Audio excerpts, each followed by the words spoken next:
কোনোবাই যদি ৰাস্তাত চলি থকা গাড়ীৰ ভিতৰৰ পৰা খালী প্লাষ্টিকৰ বটল দলিয়াইছে, আন কোনোবাই ৰাস্তাৰে খোজকাঢ়ি যাওঁতে খাই থকা চকলেটৰ বাকলিটো ৰাস্তাত পেলাই গৈছে।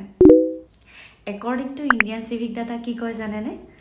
যে 65% মানুহে পাব্লিক প্লেচত ইউৰিনেট কৰে, মানে পাব্লিক প্লেচত পেচাব কৰে। Oh my God. আৰু 77% মানুহে পাব্লিক প্লেচত জাবৰ পেলায়। আৰু কৈছে যে 70% মানুহে ৰেলৱে ষ্টেচন লেতেৰা কৰে। আৰু আমাৰ ইণ্ডিয়াই প্ৰতি বছৰে 1200 কৰোৰ টকা লছ কৰে পাব্লিক প্ৰপাৰ্টি ডেমেজ হোৱাৰ কাৰণে।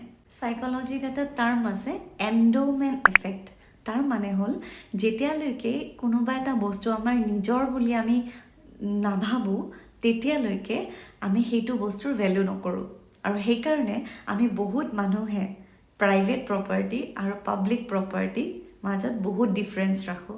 আৰু পাব্লিক প্ৰপাৰ্টিক আমি কেতিয়াও নিজৰ বুলি নাভাবোঁ। সেইকাৰণে পাৰ্ক হওক, ৰাস্তা হওক বা ৰেষ্টৰুম হওক, সেইবিলাকক কেতিয়াও আমি চিৰিয়াছলি নলওঁ, কাৰণ সেইটোতো আমাৰ নিজৰ প্ৰপাৰ্টি নহয়, সেইটোতো আমাৰ চৰকাৰৰ প্ৰপাৰ্টি। সেইকাৰণে আমি কেতিয়াও চিৰিয়াছলি নলওঁ, কেতিয়াও চাফা কৰিব লাগে বুলি আমি নাভাবোঁৱে। আৰু সেইকাৰণে আমি বহুত মানুহে যিবোৰ পাব্লিক প্ৰপাৰ্টি থাকে, সেই পাব্লিক প্ৰপাৰ্টিবোৰ মিছ ইউজ কৰোঁ। আমি বহুত মানুহে নিজৰ ঘৰখন চাফা কৰি ৰাখোঁ, কিন্তু আমি পাব্লিক প্লেচবোৰ চাফা কৰি নাৰাখোঁ।